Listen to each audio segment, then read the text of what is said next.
இப்போ மக்களுக்கு, பொதுவாக இருக்கிற மக்களுக்கு, உங்களுக்கு ஏடிஎம்கேக்கு வாக்களிக்குமா அழிங்க, உங்களுக்கு ஏடிஎம்கேக்கு வாக்களிக்கணுமா அழிங்க, இல்லை நாம் தமிழர் கட்சிக்கு தான் வாக்களிக்குமா தாராளமாக வாக்களிங்க, இல்லை விஜய்க்கு தான் நீங்கள் வாக்களிக்க போகிறீங்களா தாராளமாக வாக்களிங்க.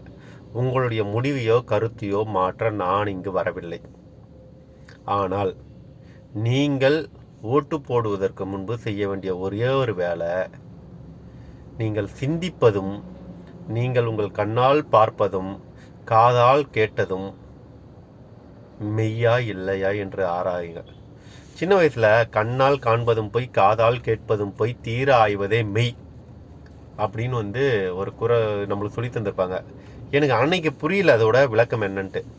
என்னடா கண்ணை கதிர பார்க்குறோம், இது பொய்யின்றாங்க, காதால் கேட்பதும் பொய்யின்றாங்க, எப்போ நம்ம கண்ணில் நம்மளே பார்க்குறதும் காதால் கேட்பதும் பொய் அப்படின்றாங்கன்றது எனக்கு அப்போல்லாம் புரியல. இப்போ புரியுது. சிம்பு சொல்கிற மாதிரி தான் சொன்னேன், எனக்கு அப்போ புரியல, இப்போ புரியுது. அந்த குரலை, அதாவது அந்த இதுவை எழுதுனவனுக்கு தெரிஞ்சிருக்கு கலிகாலத்தில் இதெல்லாம் சாத்தியம் அப்படின்றது. அன்னைக்கு அவங்களுக்கு தெரிஞ்சிருக்கு.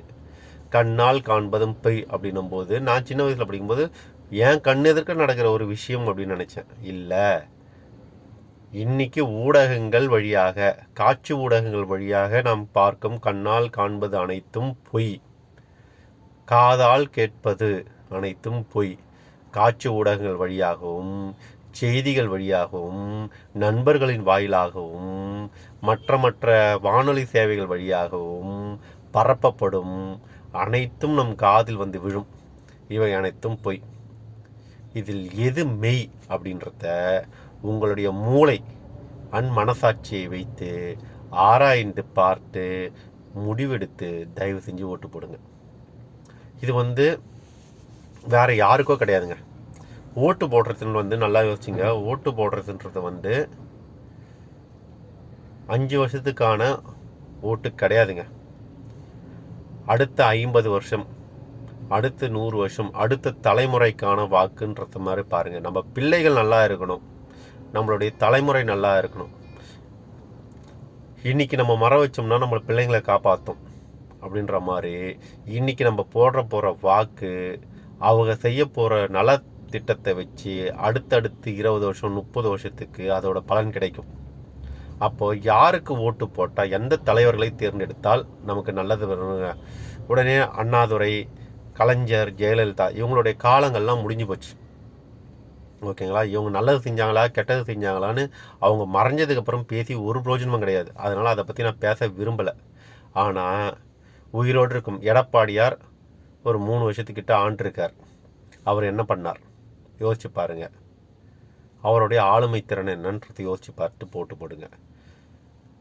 தளபதி ஸ்டாலின் அவர்கள் இன்றைய மாண்புமிகு தமிழக முதலமைச்சர், இவருடைய கெப்பாசிட்டி என்ன அப்படின்றது இப்போ மக்களுக்கு தெரிஞ்சிருக்கும்.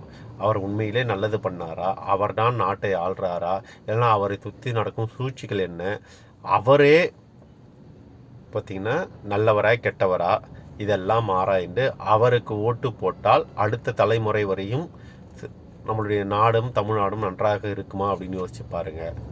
இல்லை நாம் தமிழர் கட்சி சீமானவர்களுக்கு ஓட்டு போட்டால் தான் நம்மளுடைய தமிழ்நாடு நல்லா வளரும்னா தாராளமாக போடுங்க. இல்லை இவங்க எல்லாருமே இல்லை, ஒரு முறை விஜய் அவர்களுக்கு வாக்கு செலுத்தி வைப்போம், நல்ல மனுஷன் அப்படின்னு நீங்கள் நினச்சிங்கன்னா அவருக்கு வாக்கு கொடுங்க. ஆனால் அந்த வாக்கு என்பது இந்த காட்சி ஊடகத்தை நான் பேசுறது வச்சோ, இல்லைனா திமுக காரம் பேசுறது வச்சோ, இல்லைனா தாவேக்க காரம் பேசுறது வச்சோ, இல்லை ஏடிஎம்கே காரம் பேசுறது வச்சோ மைண்டில் இந்த எல்லாத்தையும் ஏற்றிட்டு போய் அந்த பட்டனை அமுக்காதீங்க. பட்டன் அமுக்கிறதுக்கு முன்னாடி ஒரு நிமிஷம் கண்ணை மூடி இது எனக்கானதும் என் தலைமுறைக்கானதும் அப்படின்னு யோசிச்சுட்டு, என் பிள்ளைகள் நன்றாக வாழ வேண்டும் என்று இந்த வாக்கை செலுத்துகிறேன் அப்படின்னு கடவுளை வேண்டிட்டு அந்த வாக்கை செலுத்திட்டு வாங்க. வெற்றி நிச்சயம். நம்மை நாமே ஆள்வதற்கான ஆள் யார் என்பதை தேர்ந்தெடுத்து வாக்கு செலுத்த வேண்டும் என்று நான் கேட்டுக்கொள்கிறேன். நன்றி, வணக்கம்.